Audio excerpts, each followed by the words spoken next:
estamos aqui a apoiar o nosso polícia. É para respeitar, não é venha onde que ele veio lá do mato ou de Cabo Verde, ou é dizer que o preto é que tinha razão. O polícia não pode. O polícia fica sem arma, sem trabalho. O preto mata branco. O branco nunca saiu na rua e eles estão saindo na rua fazer o quê?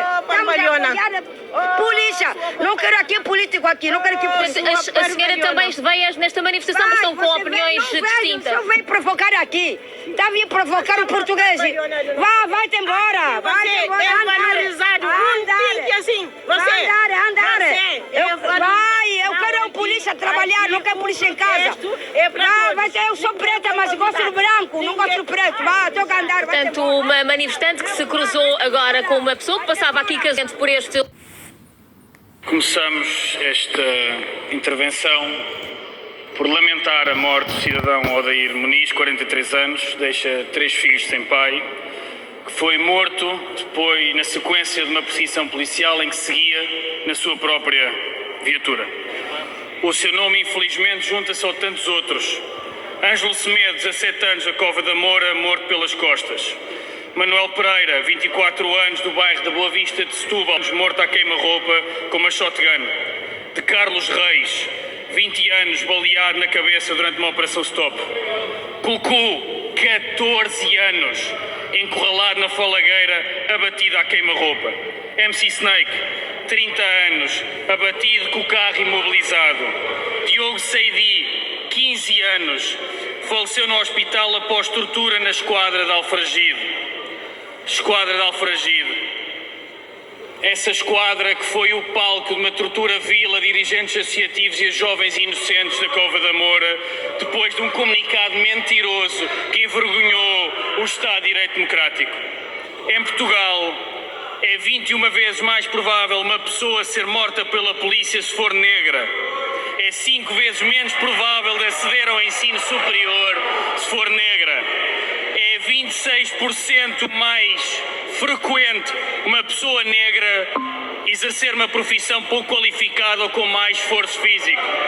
De enfrentar carência habitacional, 30%. Sim, de um lado está o Chega, do outro está o Bloco. Como de um lado está o Estado de Direito Democrático e do outro o autoritarismo. Como de um lado está a polícia autoritária e do outro lado está a polícia democracia. Por isso mesmo, sim, de um lado está o Bloco, do outro está o Chega. Como de um lado está a democracia e do outro está a apologia do autoritarismo. Meus deputados, não foi ainda concluído qualquer inquérito e o agente que matou Odair Muniz foi constituído arguido. Perante esta situação há 3 atitudes possíveis. A primeira é a atitude incendiária. É o discurso de quem exige a condecoração do agente arguido. Morreu um cidadão negro, saia uma medalha para quem o matou. Não importa a investigação, não importa a culpa, não importam os factos. Só importa o ódio e importa o insulto racista contra uma comunidade inteira.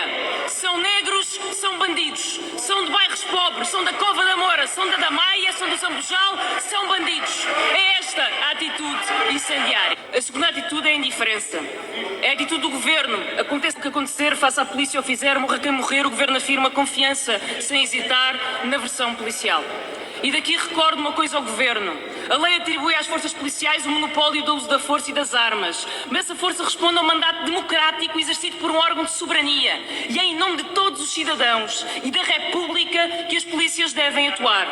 A atitude de indiferença perante o abuso da força e perante a revolta é uma forma de abandono.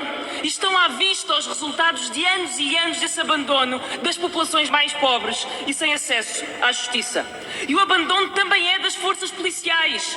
Nestas zonas onde não se investe em escola de qualidade, em serviços sociais fortes, as forças policiais são deixadas como a única presença visível do Estado. E em contrapartida, todos os abusos de poder são apagados, encobertos e ficam muitas vezes impunes. Sobre nada disto se ouve o governo. O ódio alimenta o ciclo da violência, mas a indiferença não faz nada para travar esse ciclo. A terceira atitude possível é a única compatível com a República Democrática, a da igualdade perante a lei, que tem de valer para todos. E esta é a atitude do país que se constrói tratando como iguais pessoas que a vida colocou em lugares diferentes. E aí vamos regressar sempre, porque o racismo existe, as instituições refletem-no e praticam-no. As zonas urbanas sensíveis, de que agora se ocupam os noticiários, são definidas pelas autoridades em função da sua composição étnico-racial. Senhoras e senhores deputados, nestes bairros esquecidos, o Estado só entra de shotgun e capuz. Revista antes de perguntar o nome. Arromba antes de tocar a campainha e dispara sem que seja necessário. Essa abordagem falhou. Falhou aos moradores, falhou à polícia, falhou à democracia, falhou a Portugal. O resultado está à vista.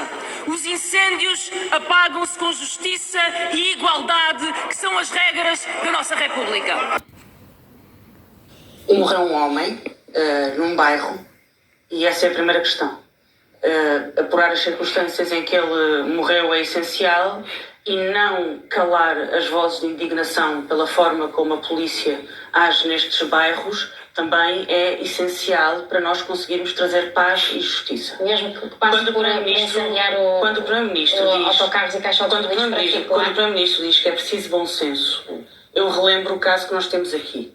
Um suspeito, não se sabe de quê, num carro que afinal não era roubado, era próprio, atacou os polícias com uma arma que afinal aparentemente não existia e uma a uma as versões que a polícia deixou correr ou as versões que a polícia oficialmente difundiu como justificação para atirar a matar um morador do bairro vão sendo desmentidas. Também é de bom senso o Primeiro-Ministro pedir esclarecimentos à PSP sobre porque é que difunde versões que depois são desmentidas pelo agente que está no local sobre justificações para a polícia ter atirado a matar. É preciso perceber isso. Isso também há um sentimento de injustiça, de revolta e indignação nestes bairros, que é preciso compreender. Eu relembro, o Conselho da Europa, o Comitê Antitortura do Conselho da Europa concluiu que a violência policial em Portugal é frequente, pediu medidas urgentes e concluiu que os afrodescendentes e os imigrantes são os que mais sofrem às mãos da polícia. Nós temos que perceber uma coisa. A percepção que nós temos da polícia nos nossos bairros, connosco, não é aquela que estas pessoas têm. A polícia não age da mesma maneira em Alvalade, no Estoril, como age quando entra nestes bairros. E por isso, quando nós olhamos para a polícia, temos que perceber que não é da mesma forma que estes bairros profundamente estigmatizados, onde a polícia muitas vezes já entra de arma na mão, onde a polícia muitas vezes não pergunta antes de agir, onde muitas pessoas que não fizeram nada são consideradas suspeitas. Suspeitas de quê? De não serem brancas? São consideradas suspeitas só por morarem nestes bairros. Há uma criminalização e há um sentimento... Acha que a ação da polícia, neste caso, do agente da PSP que dispara, está relacionado com a circunstância, com o local onde ele se inseria? Eu tenho a certeza absoluta que esta situação, noutro bairro, com uma pessoa de outra cor de pele, não teria o mesmo desfecho. Tenho certeza. Mariana Leitão, hoje E esse é o problema do africano. O africano faz do erro de outrem um motivo para condena capital, para a pena de morte. O africano não tolera erro. Já o europeu faz do erro a ferramenta para acertar. Eles usam o erro para o acerto. Nós usamos o erro para condenar pena capital aos demais.